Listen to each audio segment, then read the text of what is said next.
The Seventh Ray by the Ascended Master Saint Germain.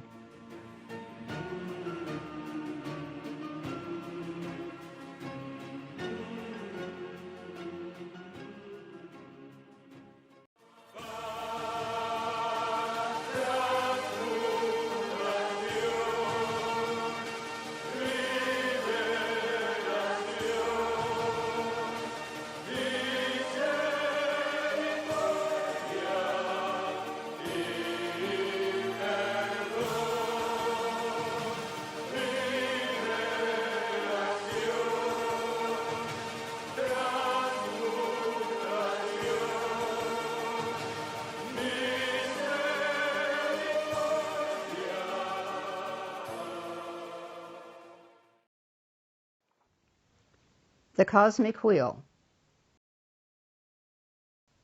The cosmic wheel, which allows the play of certain spiritual stimuli upon the earth and the inner bodies of her people, has one complete revolution in every 14,000 years. During this time, each of the seven rays is given an opportunity to play upon the earth and give the nourishment and love of its particular quality to the evolving life upon it, in order to unfold the spiritual nature of each of its component parts. The cosmic cycle is divided into minor cycles of 2,000 years, each one under the direction of a great being especially dedicated to a particular quality of the Godhead necessary to the evolution of the earth life for that period. These beings are called CHOHANs of the rays. The word CHOHAN meaning Lord, and ray, the color and activity of each of the various spheres which make up the aura of God. The first 2,000-year cycle is under the direction of the CHOHAN of the first ray, representing the Father or first person of the Trinity. This being sets the pattern for the religious, governmental, and individual evolution of the souls taking embodiment in that cycle. He embodies the will of the Father.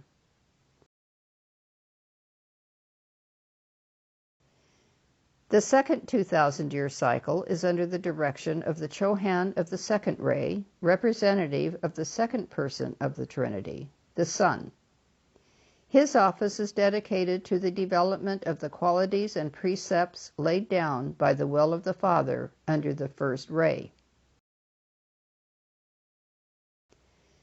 The last 10,000 years of the cosmic cycle is under the direction of the great being called the Maha-CHOHAN, who represents the third person of the Trinity, or the Holy Spirit, to the earth. His office is so diversified in its nature, in that he is responsible for externalizing the will of the Father with the cooperation of the Son through every expression of life on the planet, mineral, vegetable, animal, and man, that he has chosen to subdivide the 10,000 years of his reign into 5 minor cycles of 2,000 years each, thus completing the 14,000-year period of the cosmic cycle. At the head of each of these minor cycles, the Maha-CHOHAN has placed a great being, representative of the ray and sphere presently active, who is particularly dedicated to the qualities in nature that are to be developed in the evolving life streams during that period. The Maha-CHOHAN holds the office of advisory director to all of the 7 CHOHANs active in the great cosmic cycle. The cosmic wheel has now turned to a point where the last of the 5 sub-rays of the Maha-CHOHAN is about to be emphasized in its outpouring. In this final cycle, every life stream on the planet is expected to put forth its effort to fulfill the plan for which it was created. The purpose for the creation and sustenance of our planet is to allow each life stream evolving upon it an opportunity to unfold his spiritual nature and become master of energy and vibration through the conscious control and use of his creative faculties. In order to become such a master presence, the threefold nature of man must be nurtured and developed. For this purpose alone was the cosmic cycle instituted and sustained to the present day. As each new minor cycle opens, a new method, we shall say, of incorporating the energies of the people is presented to the incarnate life streams. This is done through the kind assistance of a representative of the CHOHAN who is head of the active ray. This representative is always an unascended being who has been closely associated with the CHOHAN during past incarnations and also between embodiments, so that in his inner bodies he is well acquainted with the CHOHAN's ray and service. Unfortunately, however, it sometimes happens that by the time the cosmic moment strikes, when the CHOHAN's particular ray is to play upon the earth, much of the human nature of the unascended representative is woven into his interpretation of the law. However, as the people's consciousness awakens to the requirements of the hour, and their discriminating faculties are sharpened, they are able to detect these discrepancies and go forward without any deviation from the path. The cosmic law, in its mercy, allows what is called an avataric incarnation to take place at the beginning of each of the sub-cycles of the Lord Maha Chohan. It is understood, of course, that an avatar is a being who, like the Master Jesus, has worked out his karma prior to his incarnation as avatar, and is therefore a pure channel through which the finest essence of the ray is incorporated into the activities of the new religion. Before his coming and after his coming, the work is left in the hands of good life streams who insist on explaining the law as their consciousness sees it. We are presently in this before stage, and while the forerunners of the seventh ray activity have done well, they have not touched even the periphery of the truth concerning the power of invoking, wielding, and dispensing the spiritual currents that are the seventh ray's gifts for the upliftment of the race.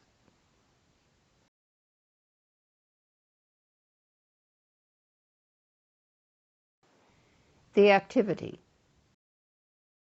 As the seventh ray comes at the end of the 14,000-year cycle, it will be seen immediately that it represents the drawing forth of all the wealth and unfoldment of the preceding rays and the development of the highest manifestation in every constructive activity sustained by the life and substance of the Holy Spirit. The activity of the seventh ray has been described as ordered service. It must develop the capacity within the life streams to consciously draw, focus, mold, and project energy, which becomes the master control of all circumstance and form. The development of ceremonial worship, whereby individuals can be collectively as well as individually educated in the methods of invoking and directing spiritual energies, is one of the most beautiful activities of this ray. Through such evolved ceremonials and rituals, all the energies by which the various CHOHANs have endeavored to enrich mankind's consciousness and experience will be transmuted, sublimated, and purified, so that the greatest gifts of each ray may pour forth through the individuals who are the natural open doors for their release. Thus, we are, in a manner of speaking, opening the doors of the consciousness of the race to the perfection from the seven spheres, in one of which each man's God presence dwells.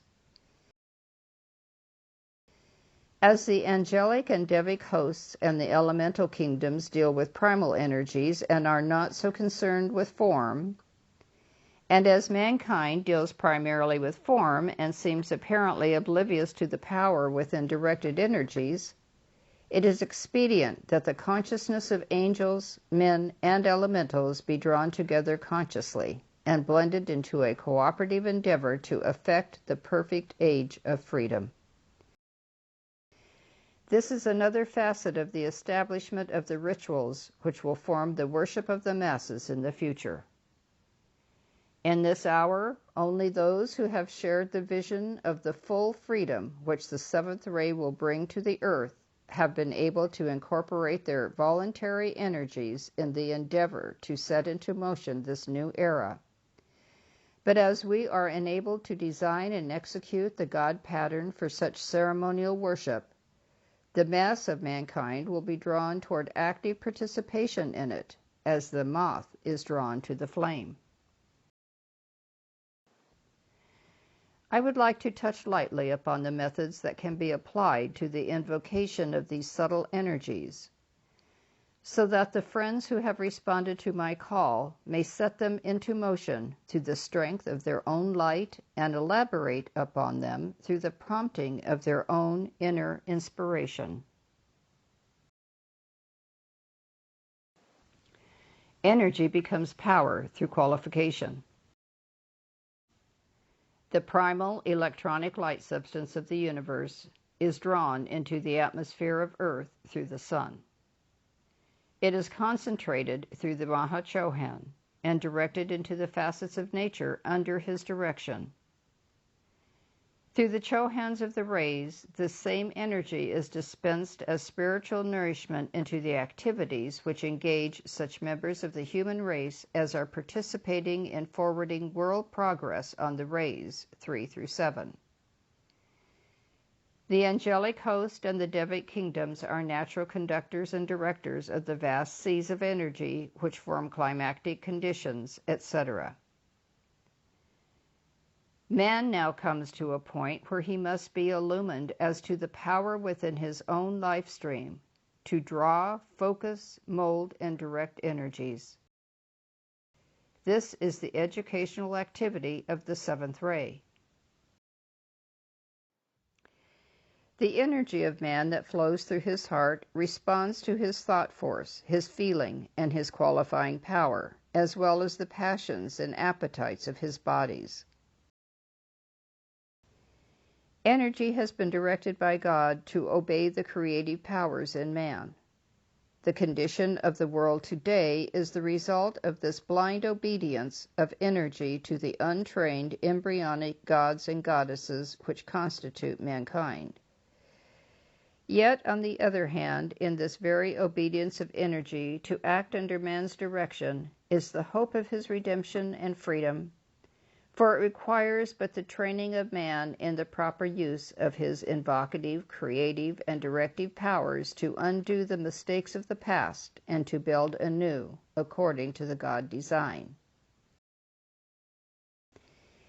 Energy is drawn and qualified through the following channels: by the instruments of consciousness, thought, and feeling, by the invocative powers of mind, ritual, and the spoken word, by the talisman of magnetized forms, by the use of music, by cooperation among angels, men, and elementals, by the use of the sacred fire.